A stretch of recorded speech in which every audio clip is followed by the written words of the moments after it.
So what will Brexit actually mean for the economy? Will we still manage to keep the economy growing? And there's mixed views on that. There's always winners and losers in this case. So we've got some guests here we can have a chat with.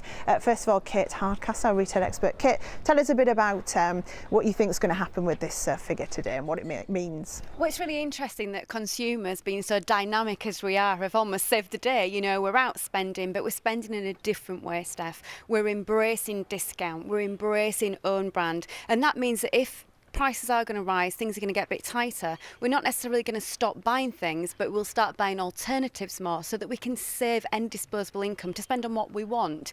We're very frivolous sometimes, but we're also very sensible when we need to be. So on those products that can't do anything other than offer us the basics, that's what we'll be looking to pay at basic prices. Because the concern is that because of the fall in the value of the pound, that all the things we import, which is a lot of stuff we buy in the shops, that will go up in price, and therefore if the cost of living's going up but our wages aren't, we're going to have less money in our pockets. Absolutely. The consumer doesn't always look for the cheapest, they look for the best quality, something that's going to last them a long time, something that's going to serve them very well. So anyone who can tell that story is going to be interesting to the consumer, but a much more informed, much more intelligent consumer going out and buying what they need and knowing how to divvy that money up, divide the money up to get the best value each week. Yeah, let's bring Matt in here, who is from the Hut Group, an online retailer. You've got lots of different companies within that Hut Group umbrella. So tell us how they're doing at the moment.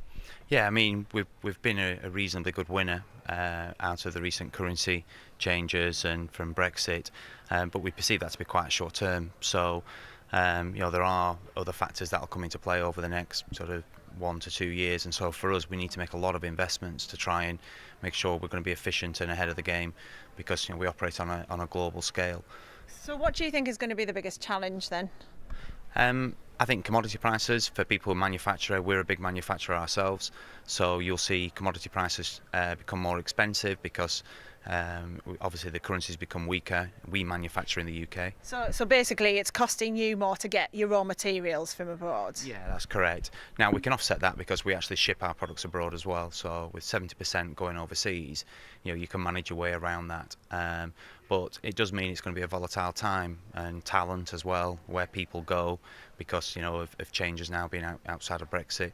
That's going to become, you know, more interesting and potentially more challenging. And interesting, you are investing at the moment in the UK, aren't you? Tell us about that. Yeah, I mean, we spend so far this year £230 million in the UK, pretty much. And for that, a lot of that's around manufacturing, distribution. We're an online business, and so there's a lot of resources we need to be able to do that. We do it from a centralised position in the UK. What Brexit has brought is we need to make some investments now outside the UK, particularly around the US, also in mainland Europe now, just so we can hedge our bets around what's going to happen between trading relationships, rather than, you know, keep our heads in the sand and hope that the best deals will be done. Yeah. And let's bring in Andrew as well, who's from the wallpaper manufacturer Graham & Brown. Andrew, you're a big exporter as well. How's business for you at the moment? So we manufacture here in the UK, we're a British brand, and we sell our products in the UK and abroad. And so post-Brexit, we've got an advantage in the sense that our home market is secure and we're selling more into our home market, and conceivably we look cheaper abroad.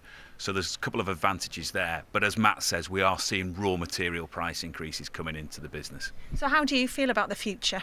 Pretty positive, in the sense that we've built our international business over the last 10 years, so we're well placed in America and Europe and Asia, and we've got a good brand here in the UK, and we believe people want to buy into British brands, so we're going to keep investing in our brand and product development.